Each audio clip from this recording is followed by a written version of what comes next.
As mentioned at the beginning of the course, identifying the needs of the community is one of the most important basic issues in organizing a local initiative. In this, we will look more closely at the identifying community needs through researching your community.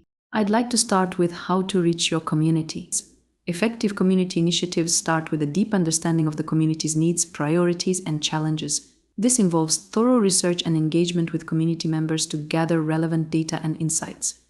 Here's a breakdown of how to research your community effectively. Methods of community research. Identifying pressing issues.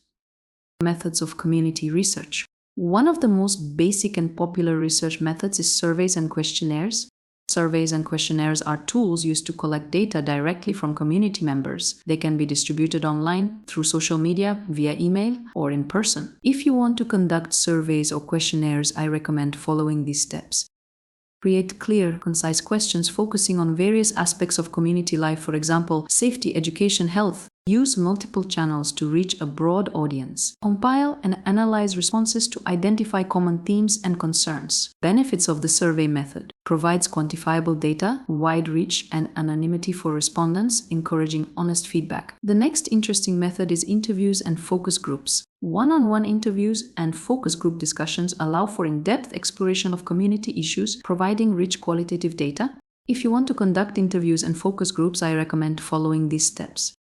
Develop a list of open-ended questions. Choose diverse participants to represent different segments of the community. Create a comfortable environment for open dialogue. Record and transcribe discussions. Then analyze for recurring themes. Benefits of the interviews and focus groups method. Offers detailed insights, personal stories, and nuanced understanding of community dynamics. The next interesting method is community meetings and forums. Public meetings and forums provide a platform for community members to voice their concerns, share ideas, and discuss potential solutions. If you want to conduct community meetings and forums, I recommend following these steps. Schedule and promote the event through various channels. Ensure a structured format with moderators to guide the discussion. Encourage active participation from a diverse group of community members. Record key points, suggestions, and concerns raised.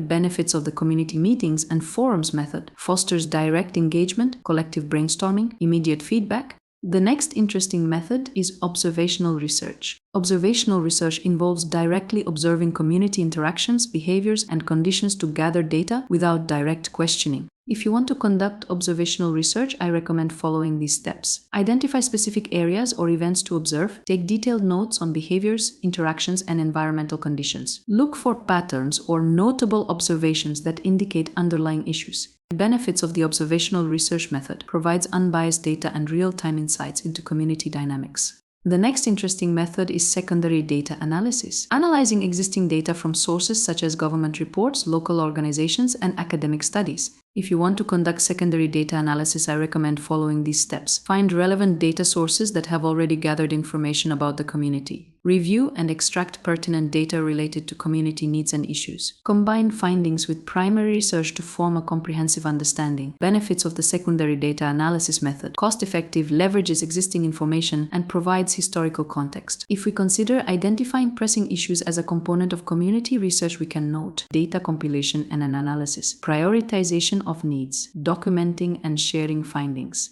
If we consider data compilation and analysis, it may include aggregation and analysis techniques, combine data from various research methods to get a comprehensive view of community needs, use qualitative and quantitative analysis techniques to interpret data, identify trends, and uncover the most significant issues. If we talk about prioritization of needs, it is necessary to pay attention to the criteria such as, you might ask the questions, how critical is the issue? Does it pose immediate risks to health, safety, or well-being? The next criteria is frequency. You might ask the questions, how common is the issue within the community? Is it affecting a large portion of the population? The next criteria is impact. You might ask the questions, what is the potential impact of addressing the issue? Will it bring significant positive change? The next criteria is feasibility. You might ask the questions, how feasible is it to address the issue with available resources and within a reasonable time frame? Also, you can engage key stakeholders, including community leaders, local organizations, and residents in the prioritization process to ensure a collective and inclusive approach.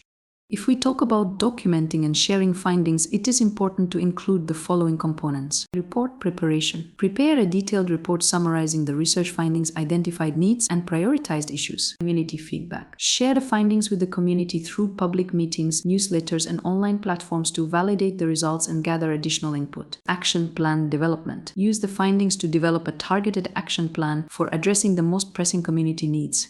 Identifying community needs is a foundational step in organizing any local initiative. Through a combination of surveys, interviews, focus groups, community meetings, observational research, and secondary data analysis, you can gather comprehensive and accurate data. Prioritizing these needs based on severity, frequency, impact, and feasibility ensures that your initiatives are focused on the most critical issues, leading to effective and meaningful community development. Self-study tasks. Think about some of the local initiatives you want to organize. How would you like to identify the needs of the community? And why in this way?